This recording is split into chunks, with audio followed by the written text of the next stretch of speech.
सध्या उन्हाळा संपला असून पावसाळ्याचे दिवस सुरू झाले आहेत. शेतकऱ्यांनी पूर्व मशागतीचे कामं केलेले आहेत, परंतु चार्डी येथील ही जी चंपावती नदी आहे, ज्या ठिकाणी आपण आता उभा आहोत, या चंपावती नदीला बऱ्याच वर्षापासून गाळ मोठ्या प्रमाणावर साचला होता.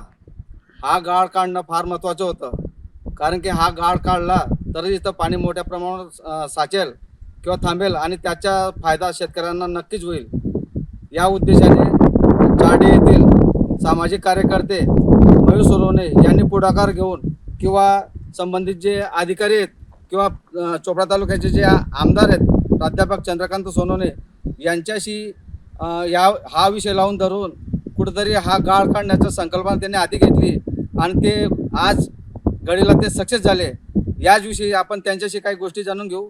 मयूर दादा, तुम्ही एक सांगा की हा जो तुम्ही चंपावती नदीचा जो गाळ काढला, ही संकल्पना आपल्याला मुळात कशी सुचली? आपल्या चोपडा तालुक्याचे कार्यसम्राट आमदार अण्णासाहेब चंद्रकांत बळीराम सोनवणे व ताईसो लताताई सोनवणे यांच्या आशीर्वादाने आणि यांच्या प्रयत्नांनी गेल्या मागच्या 6 वर्षापूर्वी चंपावती नदीवर 2 केटीवर बांधण्यात आले. त्यापूर्वी केटीवर बांधण्यापूर्वी इथला शेतकरी अत्यंत हवालदिल झाला होता. ही संपूर्ण शेतजमीन कोरडांची झालेली होती, पण अण्णासाहेबांच्या प्रयत्नांना यश येऊन इथला शेकडो शेतकरी आज एकदम सुपीक जमीन करण्यास तयार झालेला होता. पण 6 वर्षापासून याच्यात हळूहळू माती गाळ साचत होता आणि पाण्याची पातळी, नदीची पातळी उतर झाल्यामुळे आता पाणी फार कमी प्रमाणात साचत होतं. पण अण्णासाहेबांच्या आशीर्वादाने, अण्णासाहेबांच्या प्रेरणेने आम्ही संपूर्ण ग्रामस्थांच्या लोकवर्गणीतून हा केटीवरचा गाळ संपूर्ण गाळ काढलेला आहे.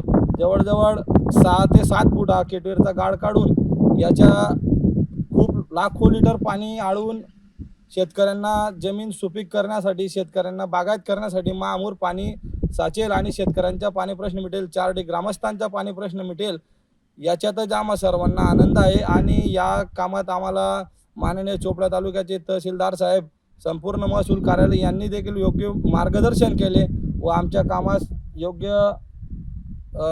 योग्य मोलाचे सहकार्य करून आमचा संपूर्ण गाळ निघालेला आहे. 1 केटीवरचा गाळ निघून आता दुसऱ्या केटीवरकडे आम्ही काम सुरू करत आहोत.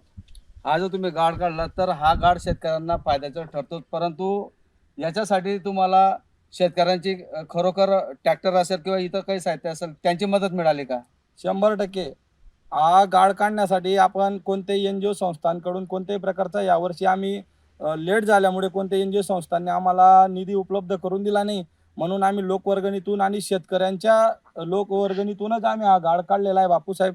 आणि शेतकऱ्यांचे ट्रॅक्टर असतील, शेतकऱ्यांच्या गाड्या असतील, त्यांना आपण नानापणा तत्वावर भरून आपला गाळ कसा जास्तीत जास्त निघेल, खोलीकरण कसं होईल, शेतकऱ्यांना योग्य मटेरियल कसं जाईल, कारण खतांचे वाढते भाव बघता शेतकऱ्यांना गाळ हा सोन्यासारखा वाटला, म्हणून शेतकऱ्यांनी एकदा आनंदाने वाहून घेतलं आणि या गाळ काढण्याचा उद्देश आज सार्थ झालेला आहे आणि याच्यात संपूर्ण ग्रामस्थांच्या चेहऱ्यावर हसू दिसत आहे.